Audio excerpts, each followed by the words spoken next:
So I went to the ALS website as soon as we had a definitive diagnosis, and I basically read the website.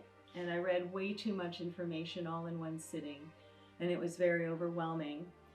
But I did learn what are the markers and what are the experiences that people with ALS and their families would go through, starting off potentially with, in Mike's case, loss of mobility, starting with drop foot, what that might mean in terms of his ability to walk and get around.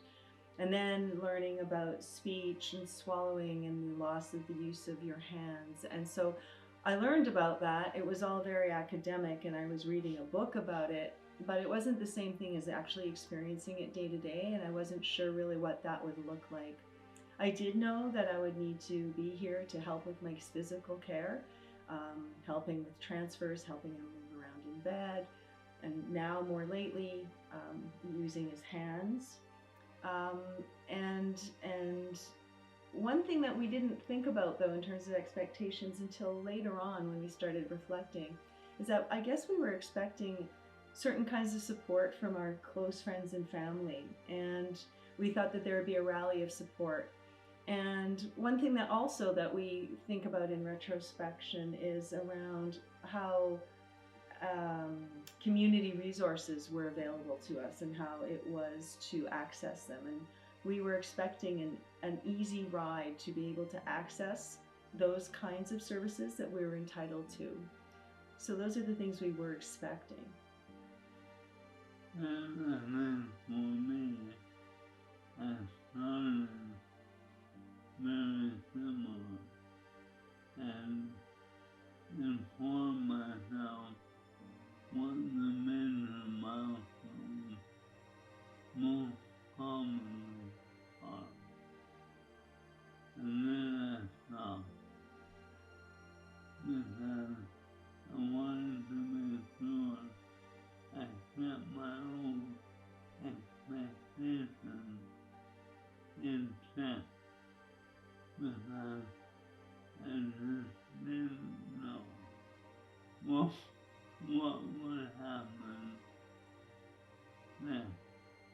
And the book is just, here's what can happen to everybody, but not necessarily everybody gets everything on that list. So that's where it becomes overwhelming, and you have to know when to cut yourself back and just sort of pause.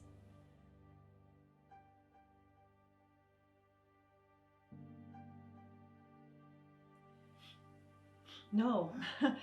In reality, you know, again, it's one thing to read a book and think you know about something, and it helps to prepare you intellectually, I suppose, but to live it is a completely different experience. I didn't know what helping Mike physically would look like. And emotionally, you know, ALS is a series of losses. It's a series of grieving. So originally you have that original thought of, okay, we have this horrible diagnosis, and then it's a matter of our future has been changed and the life that we're living today has been changed. And that's one big loss to mourn. But then all of these smaller losses along the way, all of those milestones that are known in ALS, or markers, I use that word rather than milestone, they represent loss. They represent loss of independence for the person living with it. They represent loss for the family in how they interact with their loved one. There's loss along every milestone and every marker. And that isn't something I was expecting or prepared for. So that was something we weren't necessarily expecting right off the top. And in terms of how people supported us, what we learned very quickly is that everybody reacts differently to this kind of bad news, and how they react to it is how they react to it. It has nothing to do with us. And so how they can offer support to us in their own way has been something that we've been learning to accept, is that we accept the help in the way that people can share and support us how they can. It's just not always the way that we might have thought of in our own undefined expectations. So we've learned that people support us, but in their own ways, and we've learned to try and accept that as it shows up. As to our expectations around how easy it would be to access local community resources, the reality did not meet my expectations. It was something that's there, but you have to really know how to advocate for it and find it, and to even know that these resources exist. And so, by community resources, it could be something that your municipality offers. For example, snow removal at the end of your driveway as something that they would offer as a service, or your local health network, depending where you are in Canada. How your health network locally can help you in terms of caregivers or nursing, occupational therapy. So we didn't know how to access these, and we had to learn through a variety and a network of people, but it wasn't as easy to find as we would have expected, even with the network that we had around ALS community. For me,